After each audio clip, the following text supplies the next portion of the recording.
Kamala, you're fired. Get out of here. You're fired. Recently যুক্তরাষ্ট্রের president নির্বাচনে ঐতিহাসিকভাবে বিজয় লাভ করেছেন সাবেক প্রেসিডেন্ট ডোনাল্ড ট্রাম্প।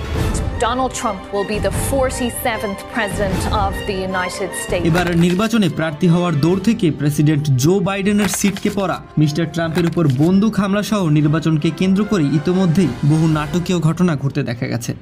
এছাড়াও এবারের প্রচারণায় মার্কিন যুক্তরাষ্ট্রের অভ্যন্তরীণ সংকট সমাধানের পাশাপাশি ইউক্রেন ও গাজা ইসরায়েলের যুদ্ধ, আফগানিস্তানের তালেবান ইস্যুসহ গুরুত্বপূর্ণ নানা বৈষয়িক বিষয়গুলো গুরুত্ব পেতে দেখা গেছে।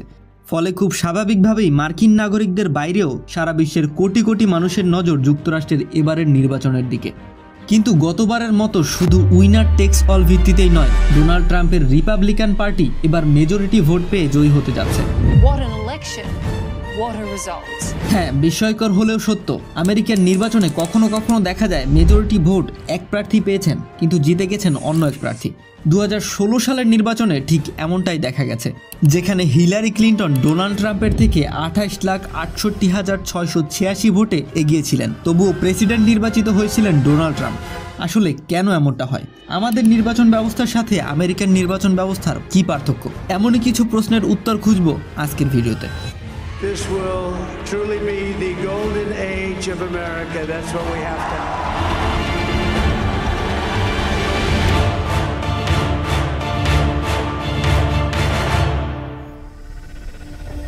অন্যান্য দেশের মতো যুক্তরাষ্ট্রে অনেক রাজনৈতিক দল নেই। দেশটিতে প্রধানত দুইটি দলই বেশি ভোট পেয়ে থাকে, ডেমোক্রেটিক পার্টি এবং রিপাবলিকান পার্টি। রিপাবলিকান পার্টি একটি রক্ষণশীল দল হিসেবে পরিচিত। এই দলের মধ্যে উল্লেখযোগ্য সাবেক প্রেসিডেন্ট ছিলেন Abraham Lincoln, George W Bush ও ডোনাল্ড ট্রাম্প। অপরদিকে ডেমোক্রেটিক দল তুলনামূলকভাবে উদারনৈতিক রাজনৈতিক দল। দলটি থেকে উল্লেখযোগ্য সাবেক প্রেসিডেন্ট ছিলেন John NF. Kennedy, Bill Clinton, Barack Obama এবং বর্তমান প্রেসিডেন্ট জো বাইডেন। এছাড়াও ছোট ছোট কিছু রাজনৈতিক দল যেমন লিবার্টিয়ান, গ্রিন, ইন্ডিপেন্ডেন্ট পার্টি, তারাও কখনো কখনো প্রেসিডেন্ট পদে প্রার্থী মনোনয়ন ঘোষণা করে। আমাদের দেশে প্রত্যেক 5 বছর অন্তর নির্বাচন হয়ে থাকে, কিন্তু নির্বাচন কবে অনুষ্ঠিত হবে তা ডিসাইড করে বাংলাদেশ নির্বাচন কমিশন। কিন্তু আমেরিকার ক্ষেত্রে নির্বাচনের এই ডেট একেবারে ফিক্সড, প্রত্যেক 4 বছর অন্তর নভেম্বর মাসের প্রথম মঙ্গলবার। এবারের নির্বাচনে এই ডেটটি ছিল 5ই নভেম্বর 2024। তবে আমেরিকার প্রেসিডেন্ট নাগরিকদের ডিরেক্ট ভোটে নির্বাচিত হন না। মার্কিন যুক্তরাষ্ট্রের সংবিধানের 2 নং ধারা অনুযায়ী প্রেসিডেন্ট নির্বাচিত হন ইলেকটোরাল কলেজের মাধ্যমে। কংগ্রেসের নিম্নকক্ষ প্রতিনিধি পরিষদের 435 জন সদস্য এবং উচ্চকক্ষ সিনেটের 100 সদস্য নির্বাচিত হয় নাগরিকদের প্রত্যক্ষ ভোটে। এবং ওয়াশিংটন ডিসি থেকে আরও 3 জন সহ মোট 538 জন ইলেক্টরস লড়াই করেন নির্বাচনে। আমেরিকার মোট স্টেট সংখ্যা 50টি, তবে প্রত্যেক রাজ্যের ইলেক্টরস সংখ্যা সমান নয়। জনসংখ্যার ঘনত্বের সাথে সামঞ্জস্য রেখে ইলেক্টরসদের সংখ্যাও কম বা বেশি হতে পারে। যেমন ক্যালিফোর্নিয়াতে সর্বাধিক 54টি ইলেকটোরাল ভোট আছে। অন্যদিকে অ্যালাস্কার মতো যেসব রাজ্যের জনসংখ্যা খুবই কম, তাদের ইলেকটোরাল ভোটের সংখ্যা সর্বনিম্ন, অর্থাৎ 3টি। এখানে স্বভাবতই আপনার মনে একটি প্রশ্ন জাগছে যে ইলেকটোরাল কলেজ সিস্টেম আসলে কি? কলেজ শব্দ বলতে একদল লোককে বোঝায় যারা নির্বাচকের ভূমিকা পালন করে। এই নির্বাচক মণ্ডলীর কাজ হলো প্রেসিডেন্ট এবং ভাইস প্রেসিডেন্ট নির্বাচন করা। প্রেসিডেন্ট নির্বাচনের দিন প্রার্থীরা সারা দেশে ভোটারদের কাছ থেকে যেসব ভোট পান সেগুলোকে বলা হয় পপুলার ভোট, এবং ইলেকটোরাল কলেজের ভোটকে বলা হয় ইলেকটোরাল ভোট। কোনো একটি অঙ্গরাজ্যে যে প্রার্থী সবচেয়ে বেশি পপুলার ভোট পাবেন তিনি ওই অঙ্গরাজ্যের সবগুলো ইলেকটোরাল ভোট পেয়ে যাবেন। উদাহরণ হিসেবে এখানে টেক্সাসকেই ধরা যাক। টেক্সাসের মোট ইলেকটোরাল ভোট সংখ্যা 38টি।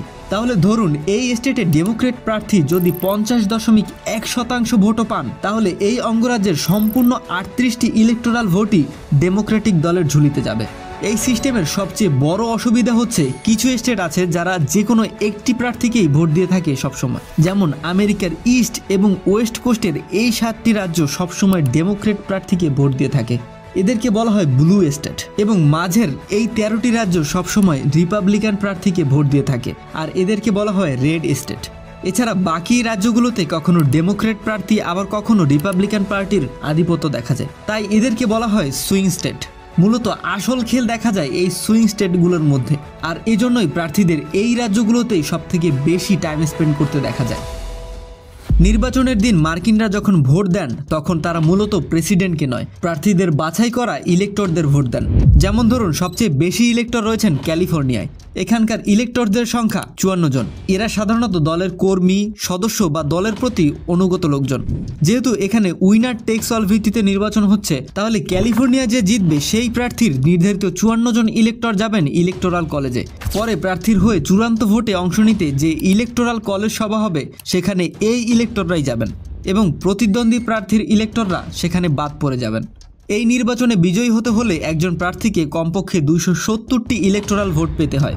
একটি অঙ্গরাজ্যের প্রতিনিধি পরিষদে যতগুলো আসন আছে তার সাথে ওই স্টেটের জন্য বরাদ্দ থাকা 2টি সিনেট আসন যোগ করে ইলেকটোরাল কলেজ ভোটের সংখ্যা পাওয়া যায়। এখানে বলে রাখা ভালো, আমেরিকার প্রত্যেকটি স্টেটের জন্য 2টি করে সিনেট আসন বরাদ্দ থাকে, অর্থাৎ 50টি স্টেটের জন্য মোট 100টি আসন। এখানে একটা প্রশ্ন আসতে পারে, কোনো একটি স্টেটে যে প্রার্থী বিজয়ী হবেন তাকেই কি ভোট দিতে বাধ্য নির্বাচকরা? ধরুন এবারের নির্বাচনে ভোট গণনা শেষে রিপাবলিকান পার্টির নির্ধারিত 281 জন ইলেক্টর নির্বাচিত হলেন এবং ডেমোক্রেটিক পার্টির নির্বাচিত হলেন 257 জন। কিন্তু ইলেকটোরাল কলেজ ভোটে রিপাবলিকান ইলেক্টরদের মধ্যে 14 জন ডেমোক্র্যাট প্রার্থীকে ভোট দিলেন। সেক্ষেত্রে ডেমোক্রেটিক প্রার্থীর ইলেকটোরাল ভোট সংখ্যা দাঁড়াবে 271টি। ফলে তিনি বিজয়ী হবেন। অর্থাৎ নিজের দলের প্রার্থীকেই ভোট দেওয়ার জন্য ইলেক্টরদের ওপর কোনো বাধ্যবাধকতা নেই। যুক্তরাষ্ট্রের প্রেসিডেন্ট নির্বাচন প্রক্রিয়া যে বেশ জটিল তা আশা করা যায় আপনি এর মধ্যেই বুঝে গেছেন। তাহলে আপনার মনে হয়তো এই প্রশ্নটি অবশ্যই জাগছে যে আমাদের দেশের মতো সোজাসুজি জনগণের ভোটে প্রেসিডেন্ট নির্বাচন না করিয়ে জিলিপির প্যাচের মতো নির্বাচন করানোর কারণ কি? এই প্রশ্নের উত্তর খুঁজে পাওয়া যাবে যুক্তরাষ্ট্রের সংবিধানে।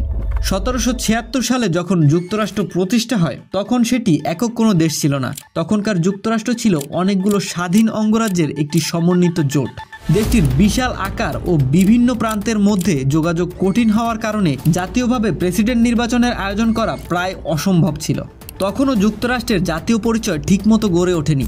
অঙ্গরাজ্যগুলোও তাদের নিজেদের অধিকারের ব্যাপারে ছিল অনেক বেশি সোচ্চার। রাজনৈতিক দলগুলোকে সন্দেহের চোখে দেখা হতো এবং পপুলার ভোটকে মানুষ ভয় পেত। সংবিধান প্রণেতারা 1787 সালে সংবিধান রচনার সময় কংগ্রেস এবং জনগণের সরাসরি ভোটে অর্থাৎ পপুলার ভোটে প্রেসিডেন্ট নির্বাচনের দুটো ধারণাই বাতিল করে দেন। তাদের যুক্তি ছিল পপুলার ভোটে প্রেসিডেন্ট নির্বাচিত হলে লোকেরা তাদের স্থানীয় প্রার্থীকেই ভোট দেবে, যার ফলে বড় রাজ্যগুলো তাদের আধিপত্য প্রতিষ্ঠা করবে। ছোট ছোট রাজ্যগুলো এই ইলেকটোরাল কলেজ পদ্ধতিকে সমর্থন করে, কারণ ইলেকটোরাল কলেজ পদ্ধতিতে প্রেসিডেন্ট নির্বাচনের ক্ষেত্রে তাদের ভূমিকাও গুরুত্বপূর্ণ হিসেবে বিবেচিত হয়। দক্ষিণাঞ্চলীয় রাজ্যগুলো এই পদ্ধতির পক্ষ নেয়, কারণ সে সময় এসব রাজ্যে কৃতদাস প্রথা চালু ছিল। দাসদের ভোটাধিকার না থাকলেও আদমশুমারিতে তাদের গণনা করা হতো। এছাড়াও সংবিধানের রচয়িতারা চাননি রাজধানী ওয়াশিংটন ডিসিতে বসে শুধু আইন প্রণেতারাই দেশের প্রেসিডেন্ট নির্বাচন করুক, আর তাদের এই ধারণা থেকেই জন্ম নেয় ইলেকটোরাল কলেজ পদ্ধতি। এ ব্যাপারে আপনার কি ধারণা? ইলেকটোরাল কলেজ পদ্ধতি সুষ্ঠু নির্বাচনের ক্ষেত্রে কতটা কার্যকরী? লিখে জানাবেন কমেন্ট বক্সে। ভিডিওটি ভালো লাগলে অবশ্যই একটি লাইক করবেন এবং এই ধরনের তথ্যবহুল ভিডিও প্রতিনিয়ত দেখতে চ্যানেলটি সাবস্ক্রাইব করে পাশে থাকা বেল বাটনটি অল করে দিবেন। আবারও দেখা হবে নতুন কোনো টপিক নিয়ে। ততদিন পর্যন্ত সুস্থ থাকুন, ভালো থাকুন।